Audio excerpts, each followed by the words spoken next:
Con ustedes y nosotros, el doctor Dan Ben Abraham. Fuerte aplauso.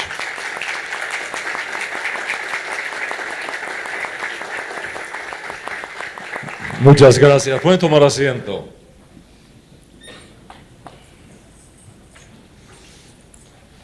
Agradezco de nuevo, como la otra vez, y con profunda gratitud en el alma al pastor José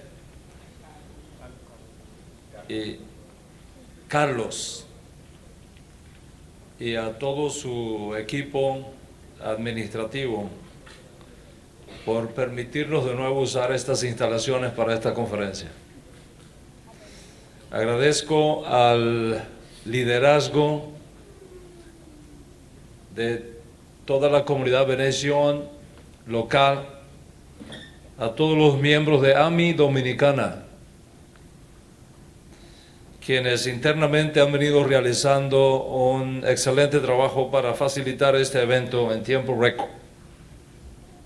Y mi gratitud a los hermanos que me acompañan en este viaje, Eduardo, Uzi,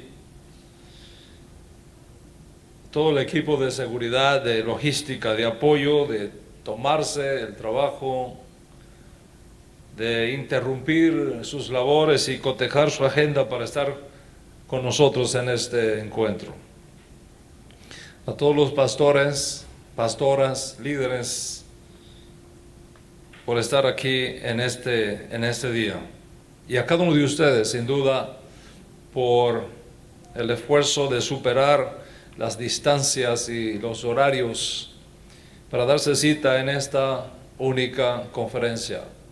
Mis más expresivas gracias, juntamente con la gratitud del equipo que me acompaña. Como seguramente recordarán algunos de ustedes, hace casi 2 años ya, 21 meses aproximadamente, estuvimos justamente aquí, en este mismo lugar, hablando de temas proféticos.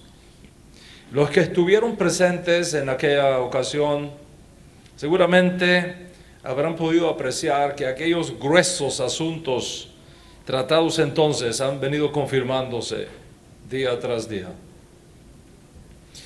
Estamos en el epicentro más grande de toda la historia, el epicentro profético más grande de toda la historia de la humanidad.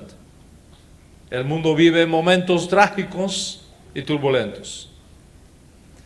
Naciones y continentes completos pueden ser devastados, destruidos a la distancia de un botón rojo de la mano de varios dirigentes mundiales en el día de hoy. Son tiempos extraordinariamente peligrosos, donde la seguridad y la paz y la sobrevivencia de la humanidad está en juego. Es el cumplimiento de lo que anunciaron los profetas hebreos desde los días bíblicos. Y para entender bien lo que está pasando, tenemos que entender mejor el rol de Israel en todo este proceso. Israel es la clave para entender a los profetas hebreos. Al mismo tiempo, Israel es el eslabón perdido de la profecía que está siendo anunciada por la iglesia en el día de hoy. Si quitamos a Israel, destruimos la profecía bíblica. Si quitamos a Israel, nos quedamos sin ojos proféticos para comprender lo que realmente está pasando en el mundo y por dónde vamos. Si tú quitas a Israel, destruyes todo el bosquejo profético de las Escrituras y apagas la luz. Lo que estoy diciendo es bien simple. Es imposible comprender la profecía bíblica sin comprender a Israel. Dios trata primero con Israel y después con las naciones.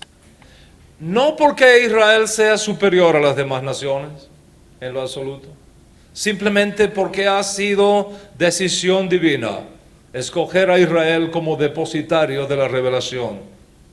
Está escrito en nuestros libros, ¿qué ventaja tiene el judío? La respuesta es una sola, muchísimo. Primeramente, les ha sido confiada la palabra de Dios. Les ha sido confiada la palabra de Dios. Y esa palabra incluye los profetas e incluye las profecías. Rabino Shaul en una de sus cartas dice, al judío primeramente, por supuesto también al griego, al no judío, pero después del judío. Una vez formada la nación de Israel, los pueblos no judíos tienen la enorme ventaja de contar con el plano de la profecía aportado por Dios Altísimo a través de Israel. Construir la profecía, hablar de profecía sin mirar el plano, no es solamente atrevimiento peligroso, es también un suicidio profético. Todo profeta y toda profecía que ignore este hecho, lejos de recoger, esparce, y lejos de juntar, desparrama. Podrás tener la mejor intención del mundo, pero si ignoras el fundamento de la profecía que es Israel, Jerusalén, los profetas judíos y el Mesías judío, dañas, comprometes y tuerces la visión. La escatología que ignora a Israel y a Jerusalén y al pueblo judío es simple y llanamente una corrupción ortodoxa de la profecía. Y cuando los profetas vienen con una visión dañada, torcida, el pueblo perece, se desorienta y se desenfrena. De ahí que el tema de esta conferencia no podía ser más a tono. Israel, los profetas y el más grande desafío para la iglesia. Siendo Israel y los profetas hebreos la clave fundamental para comprender la profecía, lógicamente el cristianismo no puede ser entendido fuera del judaísmo. Recuerda que histórica y académicamente entendido, el cristianismo no llegó al mundo en un paracaídas. El cristianismo no proviene de Marte, proviene de Israel. Proviene del judaísmo, del cual surge históricamente. ¿Y cuál es el personaje más importante y popular del cristianismo? No hay duda que la figura más importante en el cristianismo es Jesús de Nazaret. Jesús de Nazaret es la figura más importante y la figura clave. Es Yeshua mi Nazrat, su nombre vernáculo. En él tenemos la pieza más importante de los profetas y de la profecía. El asunto es que Yeshua no es dominicano, ni cubano, ni americano. Jesús de Nazaret fue judío. Por tanto, no puede ser comprendido separado de su entorno judío. Lógicamente, si Jesús es la clave de la profecía y es judío, entenderlo de una forma no judía daña la profecía. Y eso es precisamente lo que ha sucedido. La iglesia ha enseñado al mundo la idea de que Jesús era un niño cristiano que iba todos los domingos a la iglesia. Todo el mundo que ha estudiado esto sabe que Jesús no era cristiano, era judío. Jesús no adoraba en domingo, adoraba en sábado. Y no iba a la iglesia, iba a la sinagoga, iba al templo judío de Jerusalén. No solo eso, la iglesia ha venido sosteniendo la equivocada idea de que Jesús de Nazaret rompió con el judaísmo y creó una cosa diferente que llamamos cristianismo. Nada más lejos de la verdad. ¿Por qué ha ocurrido esto? ¿Por qué se ha pasado al mundo la idea de que Jesús de Nazaret rompió con el judaísmo y creó una religión diferente, el cristianismo?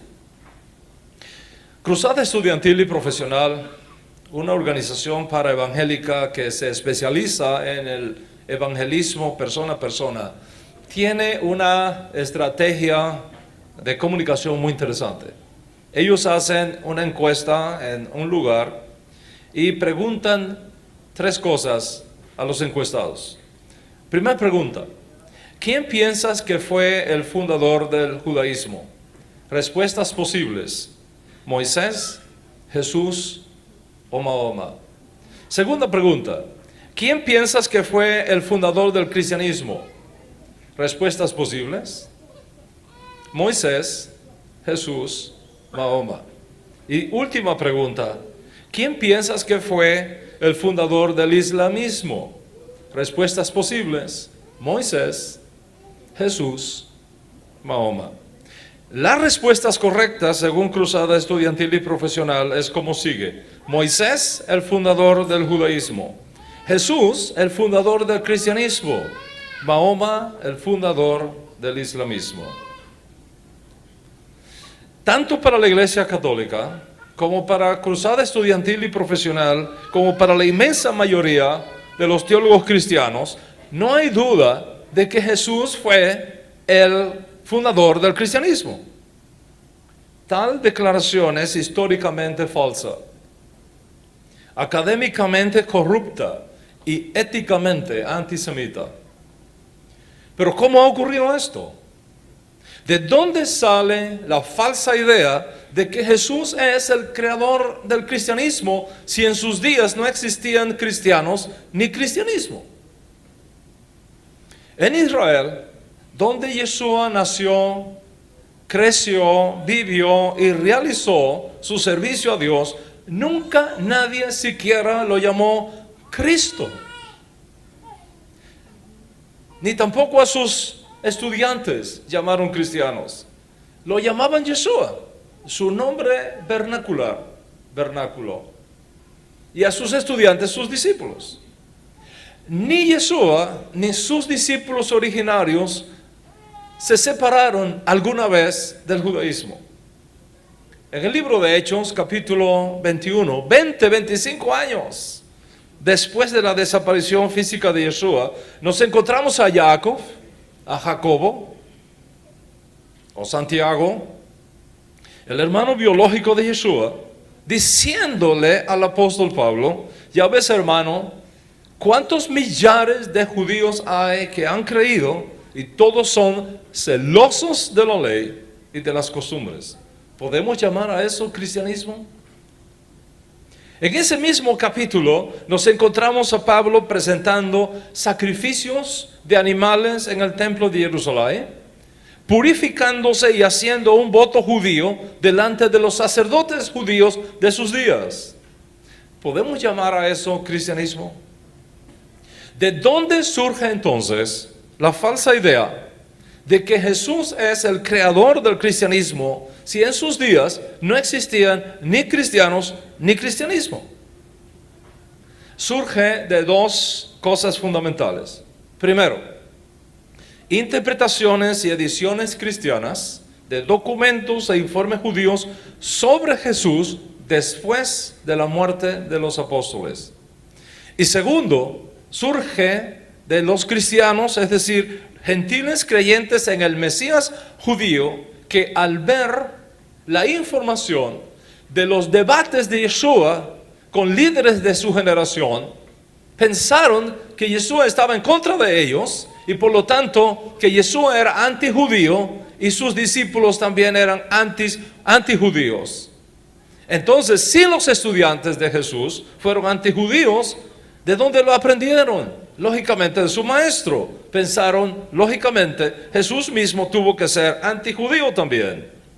Y debido a estas falsas premisas, interpretaciones y teologías, surgió el mito de que Jesús se divorció del judaísmo y creó una religión distinta para sus seguidores, o sea, que Jesús es el fundador del cristianismo. Esto podría sonar bien y hasta lógico para los cristianos. Para el judío es una aberración. Un Mesías que se divorcie del judaísmo automáticamente queda descalificado para ser el Mesías. Según la teología judía, un Mesías que cree una religión diferente a la que Dios nos entregó por medio de Moisés y los profetas es un falso Mesías. Yeshua nació judío, vivió judío, fue educado judíamente, ejerció su ministerio público exclusivamente entre judíos, para judíos. Fue llamado rabí, un título de respeto dado a los que se consideraban sabios judíos y expertos en la ley judía. Murió y fue enterrado como judío. Lógicamente, la idea de que fundó algo no judío carece de sentido. La iglesia y los cristianos no tienen idea del terrible daño que hacen al reconocimiento de Yeshua como Mesías por el pueblo judío cuando afirman que Jesús reemplazó a Moisés y creó una cosa diferente al judaísmo llamada cristianismo. Tal idea no solamente es impensable en el mundo judío de los días de Yeshua, sino que daría al traste con las pretensiones mesiánicas de cualquier aspirante al Mesías de Israel. Yeshua nunca se divorció del judaísmo. Fueron los cristianos los que se divorciaron del judaísmo. El canto final de los redimidos, según nuestras tradiciones más antiguas, es: ellos cantan el canto de Moisés y del Cordero, del Mesías. Yeshua no viene a reemplazar a Moisés, viene a cumplir lo prometido por Moisés. Sus palabras no podrían ser más claras y precisas. No he venido a abrogar la ley, no he venido a abrogar los profetas, no he venido a cambiar, no he venido a reemplazar, he venido a cumplir. Afirmar entonces que Jesús es el fundador del cristianismo, que fue antijudío al igual que sus estudiantes y que vino a crear una fe diferente a la revelada por Dios al pueblo judío, es una aberración histórica.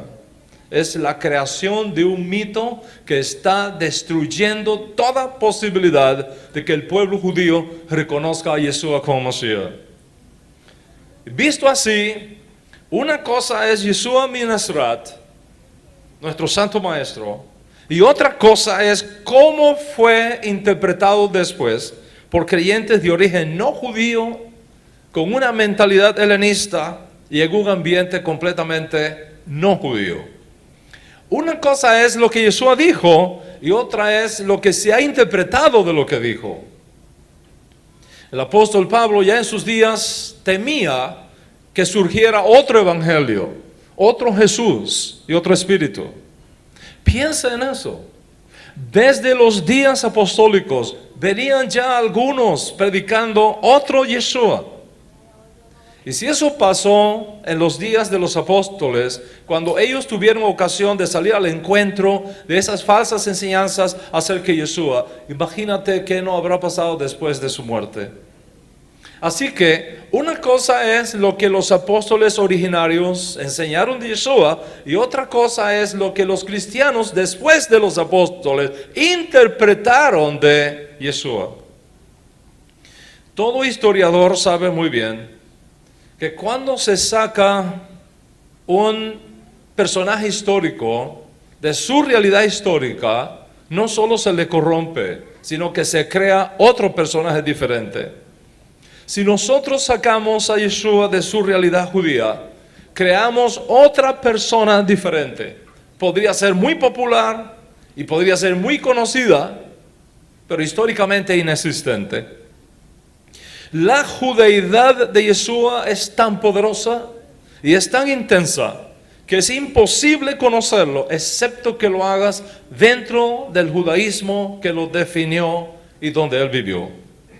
Recuerda que una cosa es la persona histórica y otra cosa es la interpretación que hacemos de esa persona histórica. ¿Y qué tiene que ver todo esto con la corrupción de la profecía?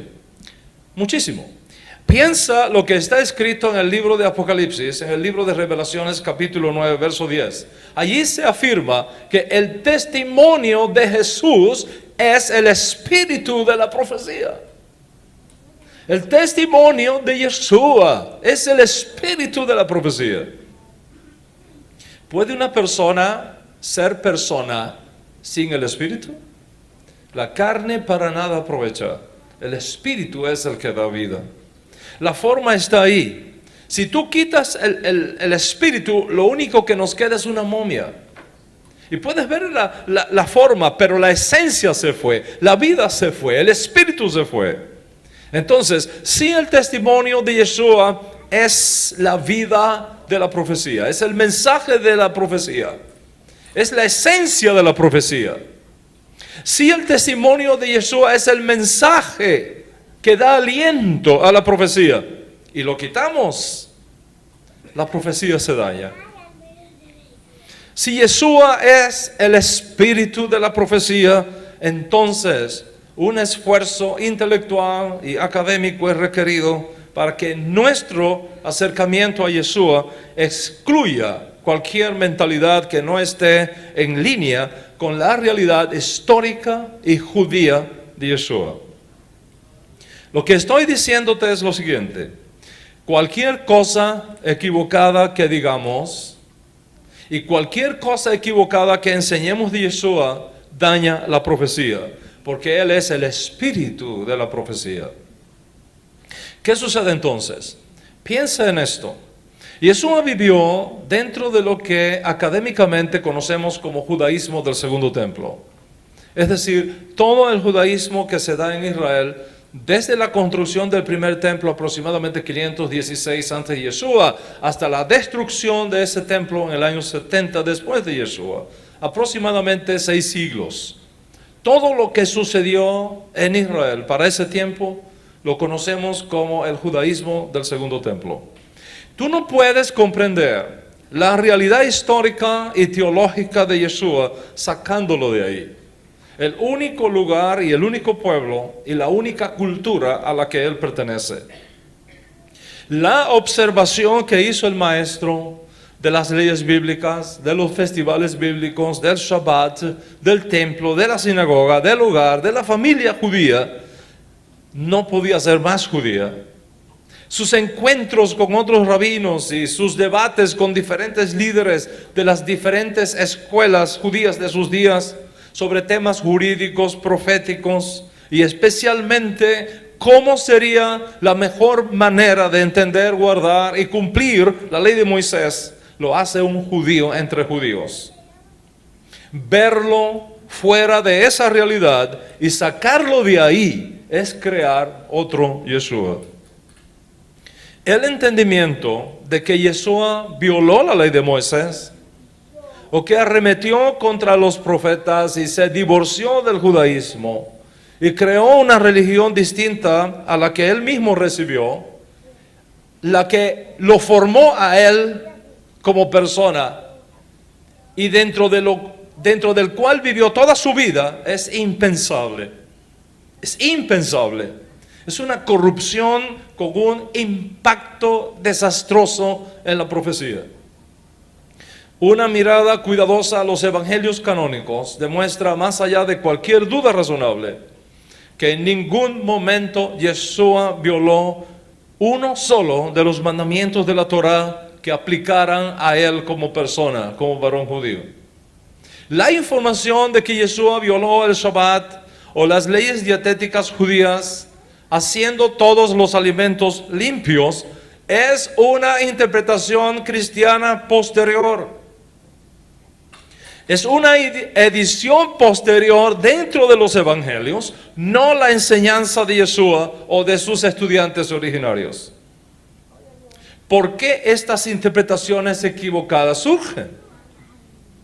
Surgen, entre otras cosas, por el desconocimiento del judaísmo entre creyentes no judíos que no conocían la realidad del mundo judío de Yeshua. Cuando nosotros nos acercamos a las controversias de Yeshua con algunos de los líderes de sus días, y se ignora que en el judaísmo de los días de Yeshua, la manera de encontrar la mejor forma de servir a Dios venía por estos debates entre los líderes judíos, podemos exponernos a interpretar mal esos debates. Las aparentes contradicciones, por ejemplo, o violaciones de la ley, no vienen directamente con Moisés.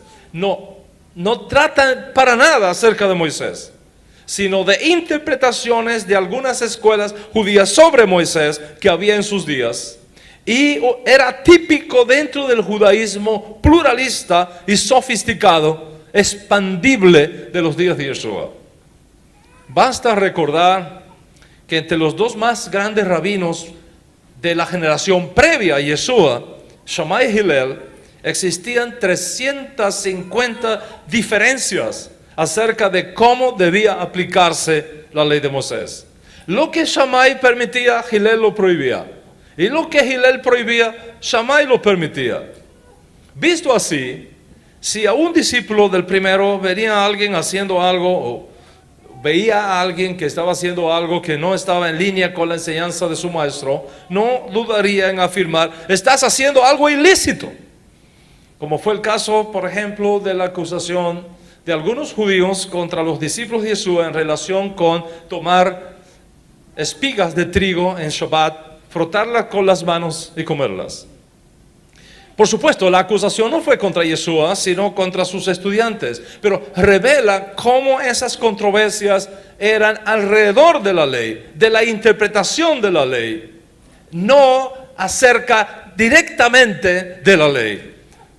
O cuando Yeshua le dice al paralítico en Shabbat: toma tu lecho y vete a tu casa, que provoca una reacción virulenta en algunos judíos del área. Es Shabbat, no te está permitido tomar tu lecho en Shabbat. No puedes entender eso sin conocer las diferentes interpretaciones que sobre ese tema existían en las diferentes escuelas judías de los días de Yeshua. Si Yeshua violó algo, no fue para nada la ley de Moisés. Se trataba de tradiciones y costumbres entre las diferentes sectas judías de sus días con respecto a lo que quiso decir la ley de Moisés. Las diferentes escuelas de pensamiento del judaísmo en los días de Yeshua vinieron con varias propuestas acerca de lo que se permitía y lo que no se permitía en Shabbat. Si alguien hacía algo en Shabbat que no estaba en línea con la interpretación privada de esa escuela, la otra lo acusaba de violar el Shabbat, cuando en realidad no era para nada el Shabbat, sino su interpretación del Shabbat. Si un judío, por ejemplo, pasa por un campo y tiene hambre, está permitido extender su mano, tomar algunas espigas, restregarlas con las manos y comerla. Algunos van a decir: está prohibido porque eso es cosechar en Shabbat. Otros decían: eso no es cosechar en Shabbat. Y había controversias. Yeshua vivió dentro de ese mar de controversias. Lógicamente, en ocasiones, Yeshua hacía las cosas en línea con una escuela particular o en línea con otra escuela particular. En ocasiones, en línea con la mayoría de las escuelas. En ocasiones, totalmente diferente al resto de las escuelas. Les voy a dar varios ejemplos. Por ejemplo, dar gracias antes de comer. La inmensa mayoría de los cristianos dan gracias por los alimentos antes de comer. ¿Y por qué lo hacen? Lo hacen porque cuando leen los evangelios ven a Jesús dando gracias antes de comer, especialmente los panes y los peces, y por eso dan gracias antes de comer. Lo que la mayoría de los cristianos no saben es que no hay un solo mandamiento en la ley de Moisés que exija dar gracias a Dios antes de comer los alimentos. Todo lo contrario. La Biblia lo que pide es que después de comer le des gracias a Dios, no antes. La Biblia dice, comerás y te saciarás y bendecirás al Eterno por la buena tierra que te ha dado. Entonces, ¿por qué Jesús daba gracias antes de comer? Fue una institución rabínica. Fueron los rabinos de los días de Yeshua los que establecieron el decreto rabínico de bendecir también antes de comer los alimentos. Y Yeshua siguió esa costumbre. Él siguió esa tradición de los rabinos de sus días. Y por lo tanto, daba gracias a Hashem, a Dios, antes de comer los alimentos.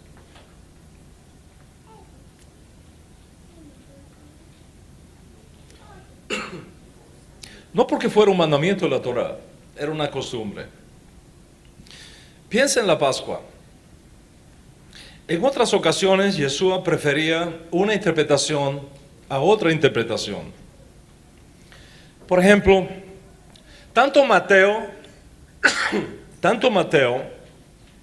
como Marcos, como Lucas, nos enseñan que Yeshua comió la Pascua y después fue crucificado. Sin embargo, si tú lees el Evangelio de Juan, nos dice que cuando Yeshua fue crucificado, aún no había llegado la Pascua. Según Mateo, Marcos y Lucas, Yeshua come la Pascua y luego es apresado, juzgado y sentenciado.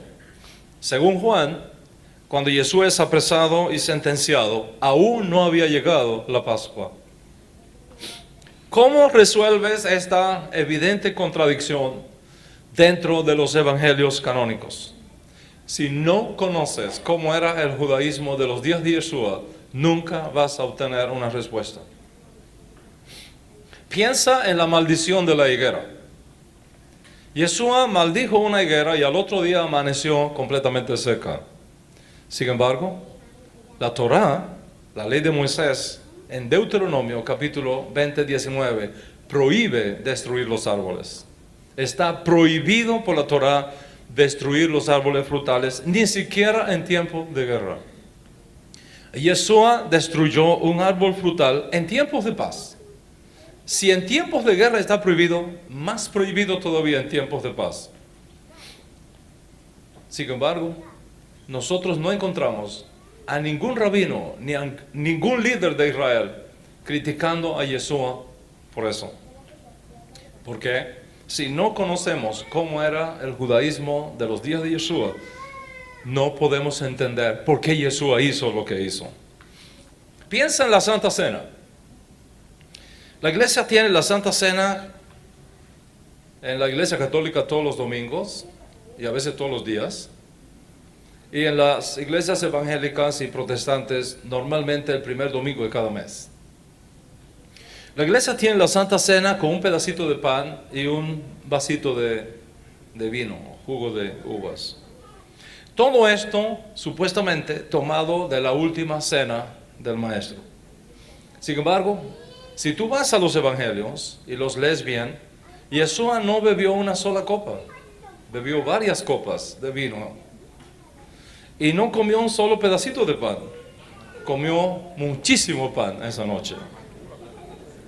Y entre una copa y otra comió un tremendo banquete a base de cordero y de cabrito asado con suculentas ensaladas agridulces y otros platos, por supuesto pan sin levadura, y de noche, como era la costumbre.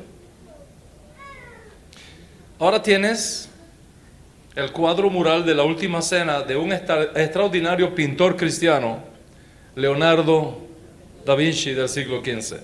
Voy a pedir a dos chicos de acá de la comunidad que por favor les presenten ese cuadro. Es una obra de arte mundial. El cuadro de la última cena del extraordinario pintor Leonardo da Vinci. Se voy a pedir, por favor, rápidamente, tomen ese cuadro y vamos a moverlo para que la gente lo pueda ver.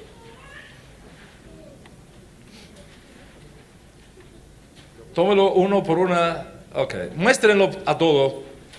Ok, por favor. Es una obra de arte espectacular. Mírenlo bien. Espectacular. Si miras ese cuadro, tiene muchas cosas hermosas. Menos la última cena. Aquí todo es anacrónico y fuera de contexto. Les voy a mostrar algunas cosas anacrónicas que están en ese cuadro. Primero, el pan que está en esa mesa tiene levadura, está inflado, está prohibido en la última cena comer pan con levadura. Es un grave error. Segundo, el orden de los apóstoles está equivocado. Esa no era la forma de ordenar los comensales en la mesa de Pesaj. Tercero, las personas que faltan. ¿Dónde están las familias? La cena de Pesaj no se puede comer excepto con familia. Tu esposa, tus hijos, tus hermanos. ¿Dónde están? ¿Dónde está la mamá de Yeshua? ¿Dónde están sus hermanos, sus hermanas, las familias? Los 120 que aparecen luego en Hechos 2, ¿dónde están? Faltan completamente. Observa la mesa, es anacrónica. No había esas mesas en los días de Yeshua. Para comer en los días de Yeshua la gente no se sentaba en sillas como tú estás sentado ahora. Las mesas eran de apenas 20, 30 centímetros de altura. Y la gente se reclinaba en unos divanes de plumas de aves, con los pies hacia afuera, no hacia adentro. Eso está equivocado también. Y la hora de la cena, craso error. Da Vinci, si observas bien, coloca la Santa Cena completamente de día. Puedes ver el sol azul detrás. Eso es un grave error. La cena de Pesaj nunca se come de día, siempre es de noche. En fin, lo que dibujó Leonardo nada tiene que ver con la cena de Pesaj, como la comió el maestro. Gracias, pueden guardarlo. ¿Es un cuadro precioso? Sí, sin duda. ¿Es majestuoso? Ciertamente que sí. Pero la sustancia y el fundamento completamente errado. ¿Por qué? Por ignorar cómo era el judaísmo en los días de Yeshua. Aquí tienes un ejemplo artístico de una interpretación de los evangelios que ignora completamente su judaidad. Y lo cierto del arte, de la pintura, es el resultado de lo cierto también en el arte de la teología equivocada del judaísmo de Yeshua. En otras palabras, Da Vinci no causa un error en la teología cristiana. Es la teología cristiana equivocada lo que lleva a Da Vinci a cometer este error. O toma el caso del Moisés de Miguel Ángelo. Tengo aquí un facsímil del Moisés de Miguel Ángelo. Los chicos me van a ayudar otra vez, por favor. Vamos a abrir ese cuadro. Te voy a presentar un facsímil de este cuadro aquí. ¿Quién no se ha preguntado alguna vez cómo es que Miguel Ángelo hizo la estatua de Moisés con dos cuernos saliéndole de la cabeza, como si fuera el mismo diablo? ¿Lo puede mostrar ahí? Paséalo para que lo vean. Esa es una obra artística extraordinaria. Pero mire cómo pintó a Moisés, o cómo escultó a Moisés, con dos cuernos saliéndole de la cabeza. ¿Por qué pasó esto? La razón es que cuando Jerónimo traduce la Biblia del hebreo al latín, lo que está escrito en la Torá, que cuando Moisés bajó del monte con las dos tablas de piedra, no sabía la gente que su rostro resplandecía por haber estado con Dios. El texto hebreo dice, Karan or panav, su rostro resplandecía. Pero Jerónimo confundió la raíz del texto hebreo y tradujo, su rostro tenía dos cuernos. O era cornudo. Y a pesar de que algunos advirtieron a Miguel Ángelo de ese error, Él siguió con los dos cuernos porque no podía aceptar que San Jerónimo estuviera errado. Resultado, una obra cristiana de arte maravillosa, un modelado perfecto, imposible de esculpir en mármol por otro que no hubiera sido él. Pero un hombre con cuernos, en vez del Moisés judío rodeado de la gloria de la presencia divina. El resto no se hizo esperar.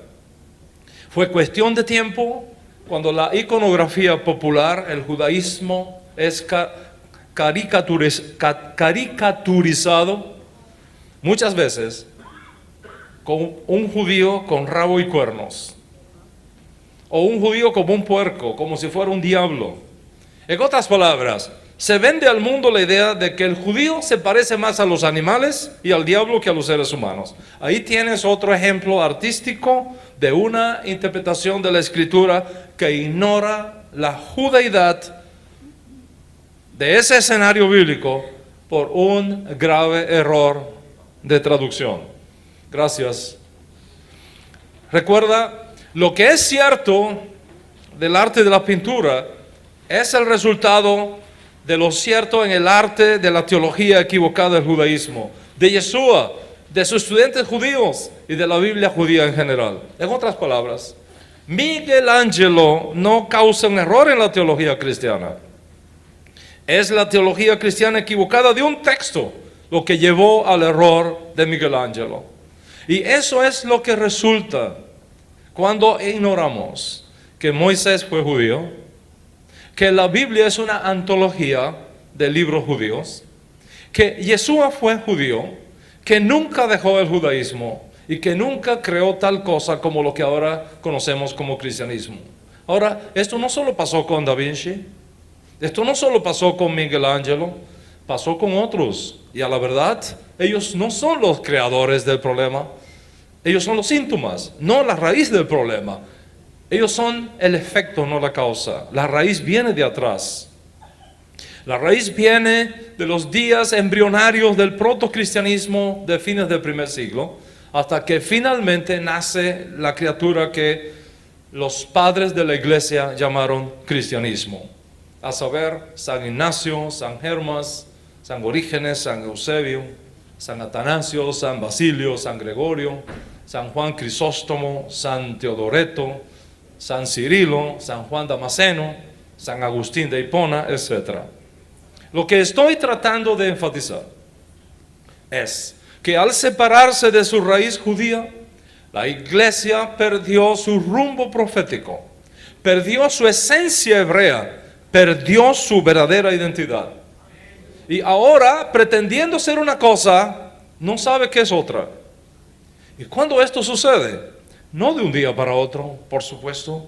Fue todo un proceso de lucha de poder, de batallas por quién tiene realmente la enseñanza auténtica de Yeshua y de los apóstoles, hasta que finalmente la secta cristiana que se impone, el proto-cristianismo que sale vencedor, se desconecta completamente de su raíz judía y se yergue como un árbol separado y diferente al olivo natural.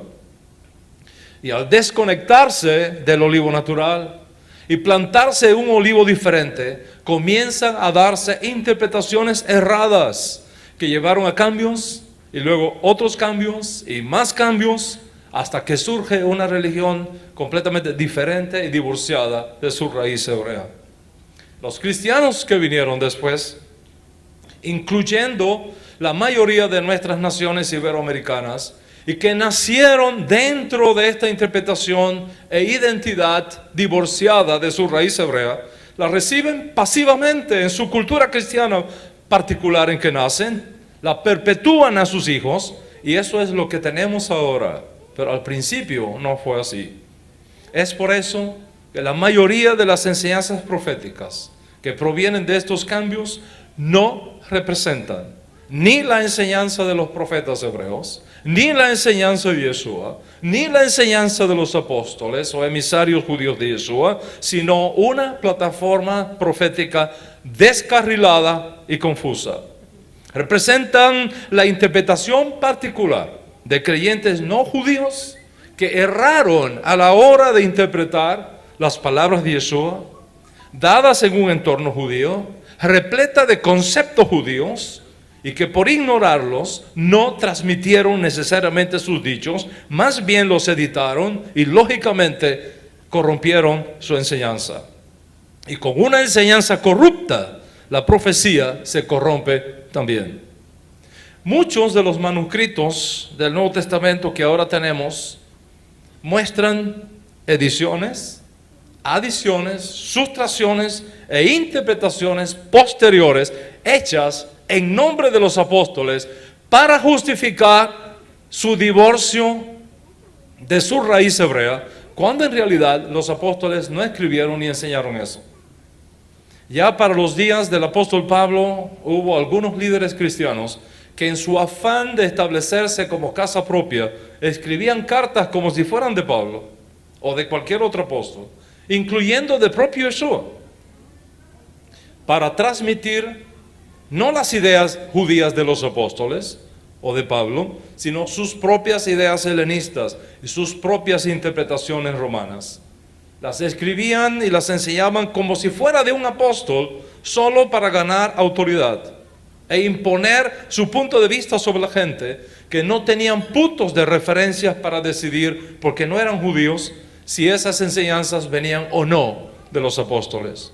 Cuando Pablo, por ejemplo, escribe a los tesalonicenses en su segunda carta y les dice: no os mováis fácilmente de vuestro modo de pensar, ni os conturbéis ni por espíritu, ni por palabra, ni por carta, como si fuera nuestra.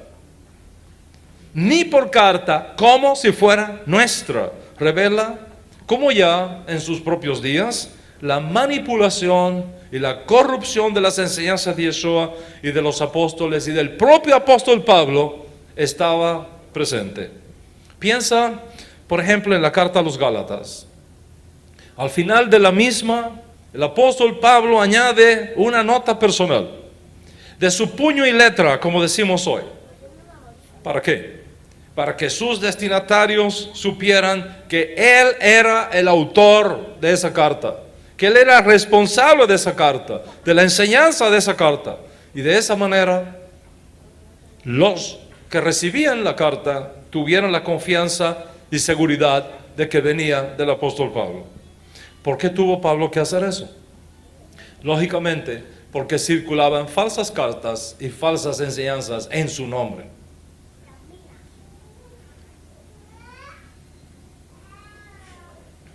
No solamente las cartas de Pablo, la de los otros apóstoles también. Piensa, por ejemplo, en 1 de Juan, capítulo 5, versos 7 y 8. A la carta atribuida al apóstol Juan le añadieron este verso: 3 son los que dan testimonios en el cielo: el Padre, el Hijo y el Espíritu Santo. Tal cosa nunca fue enseñada por los apóstoles. ¿Qué más hicieron? Pusieron en labios de Yeshua ideas y principios que Yeshua nunca dijo ni enseñó, porque evidentemente son contrarias al judaísmo. Como por ejemplo, la edición de un copista cristiano posterior, cuando Yeshua dijo: no es lo que entra por la boca lo que contamina al hombre, sino lo que sale por la boca lo que contamina al hombre. Un copista cristiano después añadió un paréntesis diciendo: esto dijo, haciendo limpios todos los alimentos. Eso es una interpretación posterior.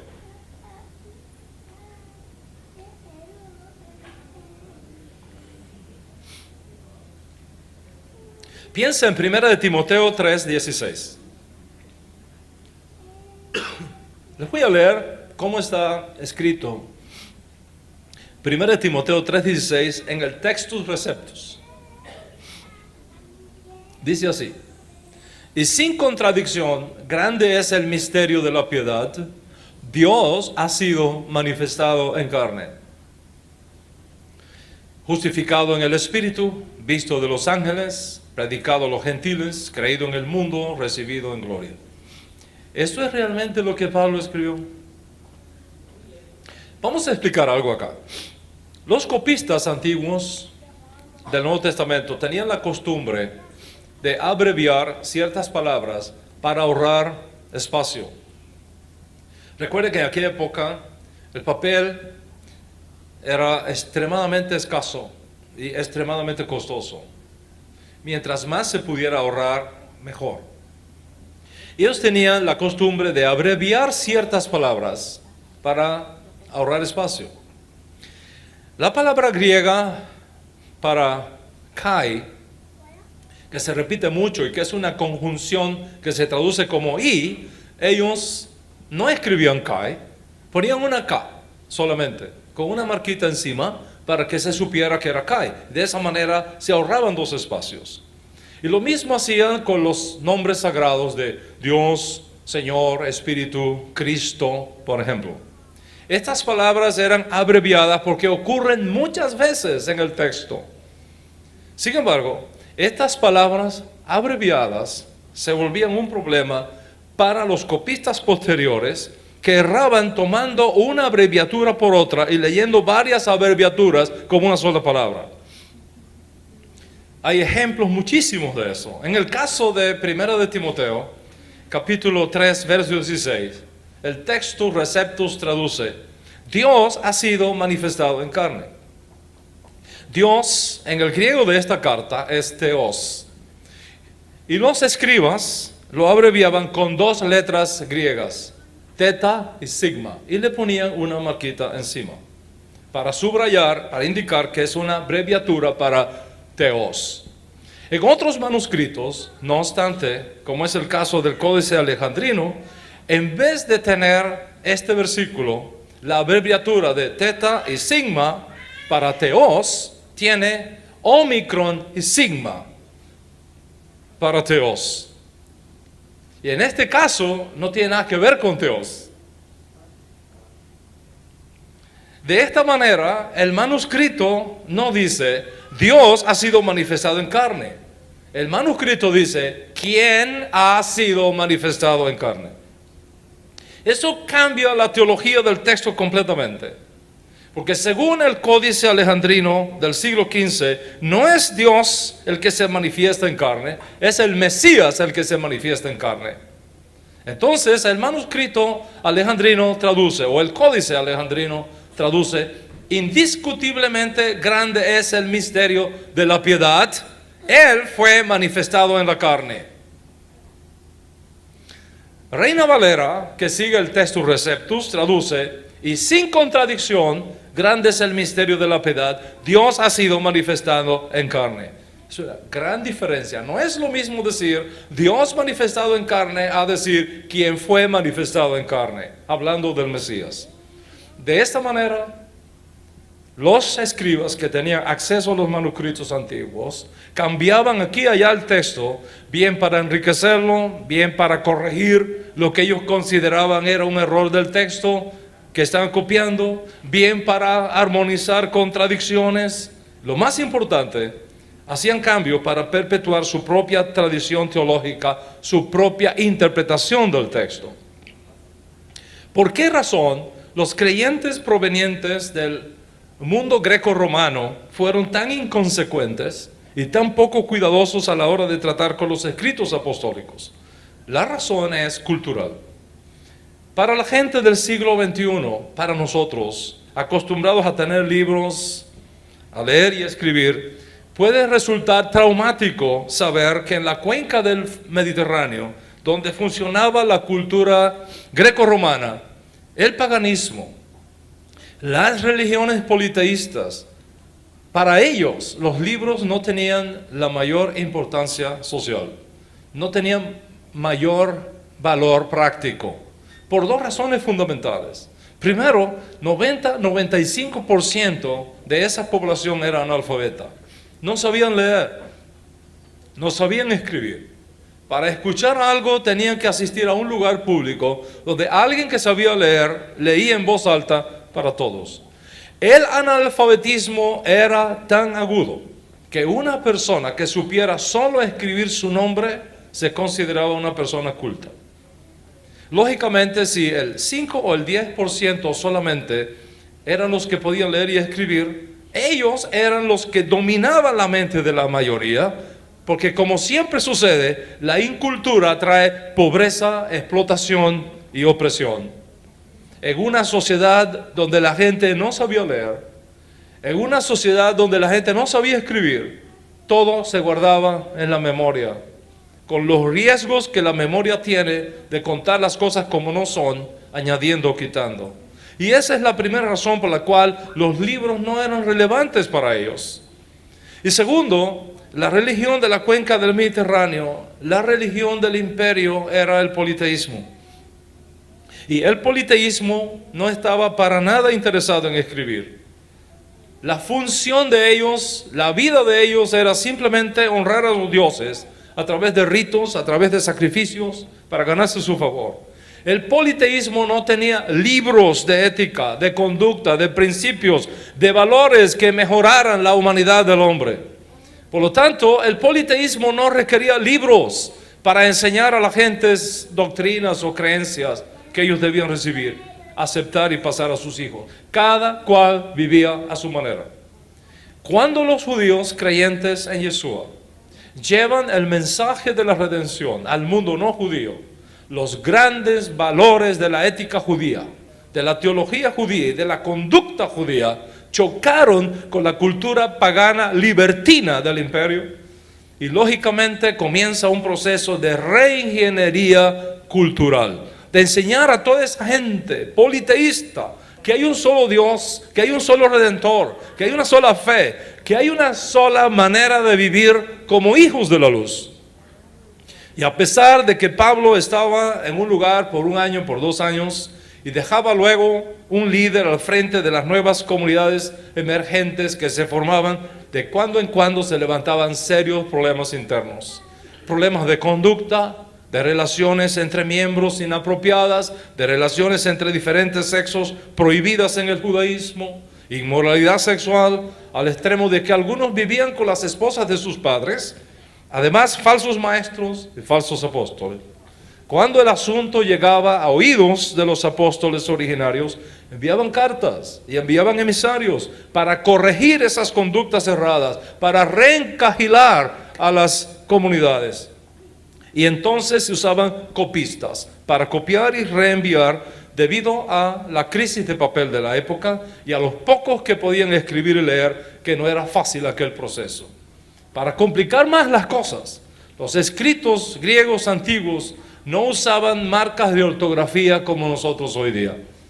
En el griego koiné, en el griego que la gente hablaba en la cuenca del Mediterráneo, no usaban marcas de ortografía, signos de ortografía como nosotros hoy día. No había mayúsculas, no había minúsculas, no había comas, no había punto y coma, no había punto y seguido, no había punto y aparte, no había signos de interrogación ni de exclamación, no había comillas.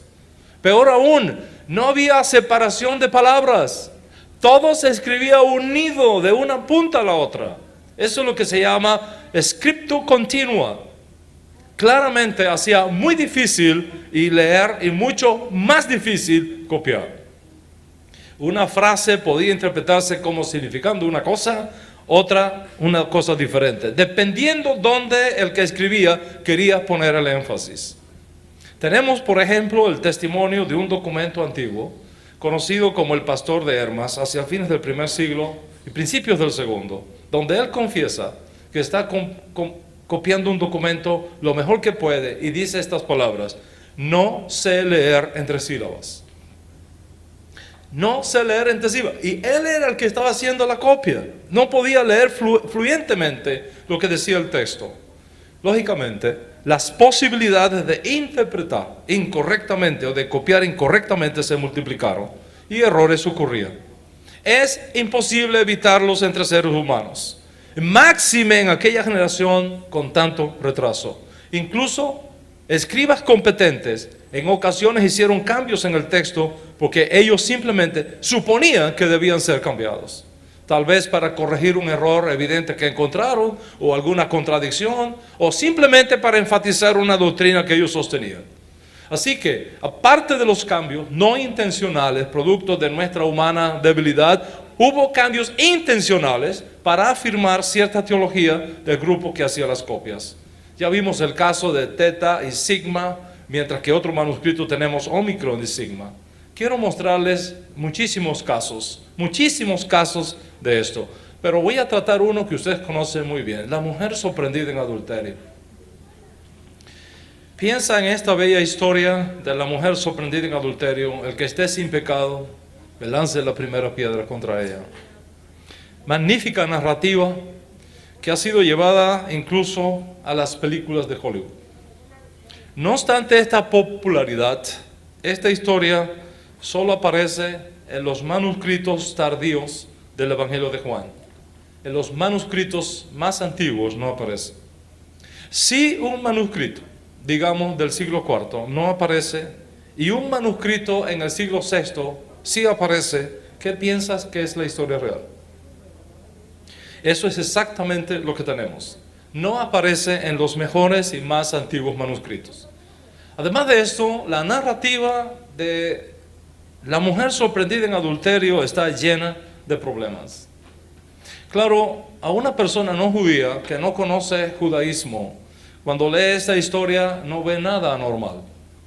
Para nosotros los judíos está llena de problemas.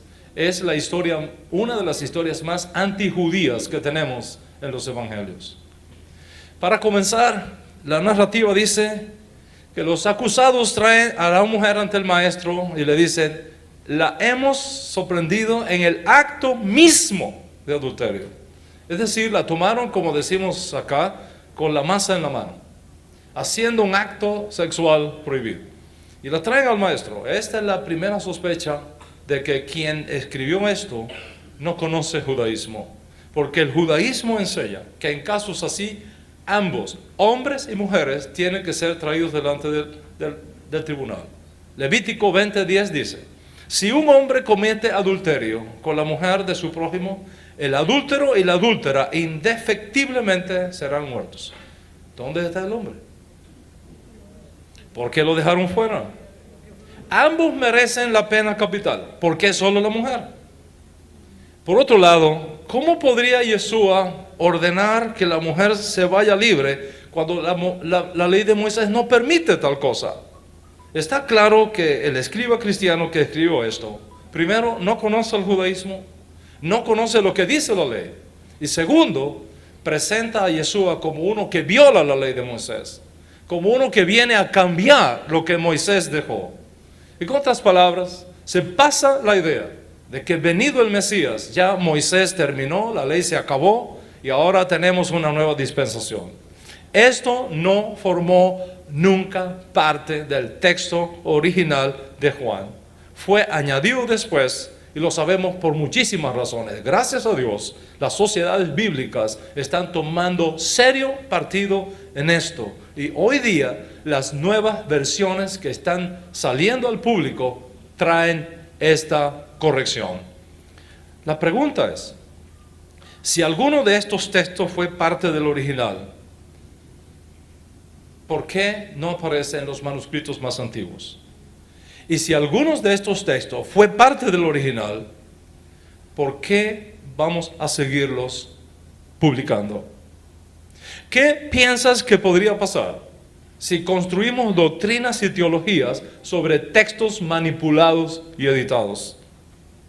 Queda demostrado que esta narrativa de la mujer sorprendida en adulterio es una interpolación cristiana posterior, no formó parte del texto original y fue introducida para presentar un Jesús que rompe con la ley de Moisés y que rompe con el judaísmo. Lógicamente, si Jesús rompe con la ley de Moisés y con el judaísmo, los cristianos tienen que seguir sus pasos y hacer lo mismo. Y eso es exactamente lo que ocurrió. En otras palabras, cuando las copias originales de los apóstoles judíos cayeron en manos de escribas gentiles, cambios se dieron. Algunos por errores humanos y otros tendenciosamente para exponer su propia teología y su propia doctrina y facilitar el divorcio de los cristianos de su matriz hebrea. A pesar del esfuerzo apostólico por evitarlo, surgió eventualmente un cristianismo divorciado de sus raíces hebreas, creado sobre doctrinas y textos añadidos aquí y allá, editados y cotejados para justificar su teología y alejados cada vez más de las enseñanzas apostólicas. Y los que seguían a estos maestros, pensando que llevaban consigo lo original, resulta que cada vez eran menos originales. Y el Yeshua judío poco a poco se fue convirtiendo en uno no judío, antijudío y ante Moisés. Cuando una persona hoy, en el siglo XXI, nace dentro de la iglesia, nace dentro de algo que se separó de Yeshua y de los apóstoles, y que no representa la realidad de lo que Yeshua fue, hizo y enseñó, sino de lo que fue interpretado que Yeshua hizo y enseñó. Ni Yeshua, ni sus estudiantes originarios se separaron del judaísmo. No crearon tal cosa como el cristianismo. Un Mesías que se separa del judaísmo deja de ser el Mesías judío inmediatamente. La profecía que surge de ese divorcio del cristiano de su raíz hebrea ha separado lo que Yeshua está uniendo. Yeshua está buscando hacer de los dos un solo pueblo, haciendo la paz. Pero ¿qué vemos ahora? Dos pueblos diametralmente opuestos, separados, la mayoría de las veces en guerra, no en paz. Ese divorcio nunca debió ocurrir. Ha creado dos familias separadas, heridas y resentidas. Y peor aún, ha creado por el lado cristiano una profecía que está robando a la iglesia su presente, buscando un futuro equivocado y apoyándose en un pasado que está manipulado y corrompido muchas veces. Y por el lado judío, tal divorcio y la teología semita que le siguió ha creado una actitud de suspicacia, de rechazo, incluso de odio hacia Jesús. Y es por eso que la iglesia no impacta al pueblo judío en cuanto al reconocimiento de Yeshua como el Mesías. Porque el Jesús que tiene y predica la iglesia nunca podrá ser el Mesías que el pueblo judío entiende y espera. La iglesia puede impactar el islamismo, la iglesia puede impactar el paganismo u otras religiones y culturas, porque ninguno de ellos conoce apropiadamente el judaísmo. Ninguno de ellos conoce apropiadamente la ley y la jurisprudencia judía. Por lo tanto, no tienen puntos de referencia para saber si lo que tú dices es cierto o no. Pero un rabino, a un judío observante y educado, que tiene a Moisés, que tiene la jurisprudencia judía, que tiene a los profetas, cuando escucha a alguien hablando de Moisés y de los profetas y de la ley, el judío conoce bien si lo que se está hablando está en correspondencia con la realidad judía o es una aberración. ¿Por qué? Porque el judío, contrario al Islam o contrario a las religiones paganas, el judío tiene referencias claras de cómo tienen que ser las cosas. El judío tiene a Moisés, tiene la jurisprudencia judía, tiene a los profetas. Y cuando escucha a alguien hablando de Moisés, cuando escucha a alguien hablando de los profetas, cuando escucha a alguien hablando de la ley, a la manera como lo anuncia la voz profética de la iglesia, el judío educado sabe bien que ese mensaje carece de sustento profético, porque es imposible decir una palabra profética correcta si el portador del mensaje está separado y divorciado de la realidad hebrea de la profecía. ¿Por qué? Porque es imposible tener una voz profética correcta con una teología incorrecta. Es imposible tener un mensaje correcto, profético correcto, fundamentados en una exégesis bíblica incorrecta. Al separarse de su raíz hebrea, el sonido de la trompeta sale incierto y el pueblo no sabe a dónde correr ni a qué batalla enfrentar. Cuando la iglesia se separa de Israel, pierde una de las riquezas más extraordinarias que ha sido destinada para ella. Ignorar al Yeshua judío, al Moisés hebreo, al judaísmo de Yeshua, ignorar eso es el talón de Aquiles de la iglesia. Es su eslabón perdido. Y es lo que ha venido consecuentemente dañando la profecía. Redescubrir a Moisés, al Yeshua judío y al judaísmo de Yeshua, eso que es el eslabón perdido de la iglesia, es al mismo tiempo su desafío más grande. Y esto no tiene nada que ver con judaizar. Nada que ver con judaizar o exigirle al no judío que tiene que hacerse judío, volverse judío y vivir como judío. Nada de eso. Judaizar está prohibido por los apóstoles. Está prohibido en el judaísmo en sentido general.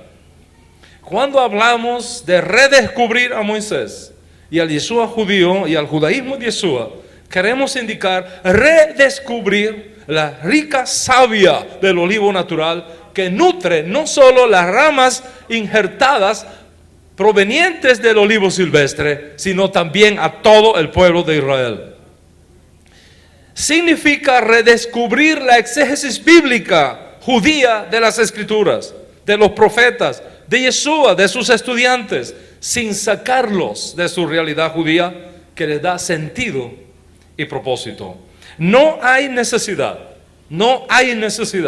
como hizo la Iglesia Católica, de plantar un árbol aparte del único establecido por los profetas, por Yeshua y por los apóstoles. Un magnífico árbol ya plantado que Pablo llama el olivo natural, donde tanto las ramas naturales como las injertadas comparten una misma savia, una misma fe, un mismo Dios, un mismo Mesías y una misma esperanza de redención.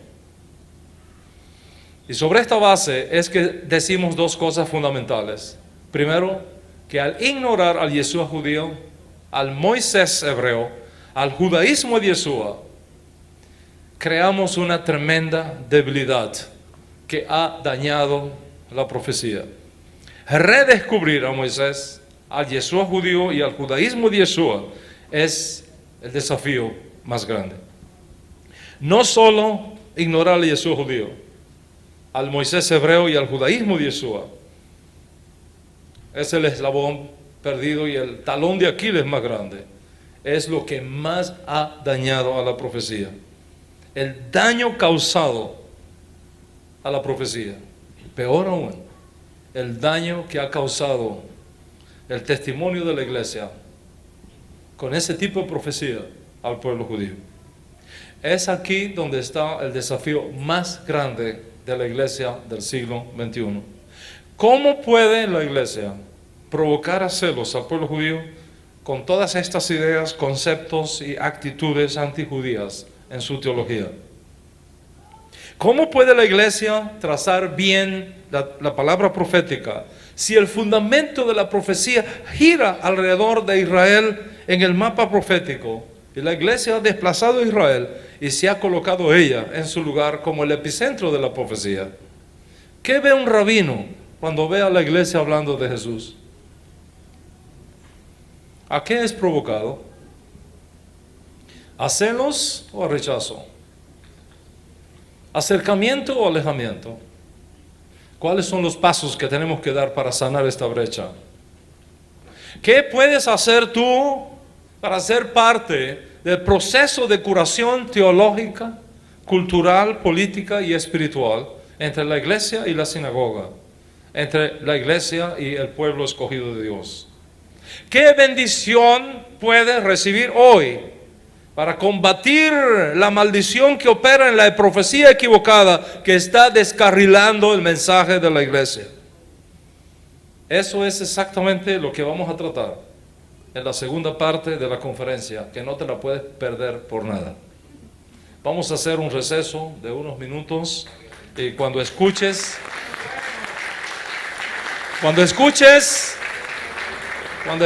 el canto y las danzas, todos vamos a regresar para la segunda parte. La parte donde quiero insuflar en tu alma una bendición que te permita ser parte integral y estar conectado con el soplo profético del Espíritu en estos días del fin que nos han alcanzado. Muchas gracias, los espero después del receso.